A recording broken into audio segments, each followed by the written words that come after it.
नबी, मेरा पैगाम सुना दो। ऐ मेरे बंदो जो ईमान लाए हो, अपने परवरदिगार से डरो। जिन लोगों ने इस दुनिया में नेकी की उनके लिए भलाई है और अल्लाह की जमीन कुशादा है।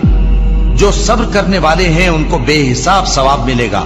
कह दो कि मुझसे इरशाद हुआ है कि अल्लाह की इबादत को खालिस करके उसकी बंदगी करो, और यह भी इरशाद हुआ है कि सबसे पहले मैं फर्माबरदार बन जाऊं। कह दो कि अगर मैं अपने परवरदिगार का हुक्म न मानूं तो मुझे बड़े दिन के अजाब से डर लगता है। कह दो कि मैं अपने दीन को शिर्क से खालिस करके अल्लाह ही की इबादत करता हूं। अब तुम उसके सिवा जिसकी चाहो परस्तिश करो। कह दो कि नुकसान उठाने वाले तो वही लोग हैं जिन्होंने क़यामत के दिन अपने आप को और अपने घर वालों को नुकसान में डाला। देखो यही सरासर नुकसान है।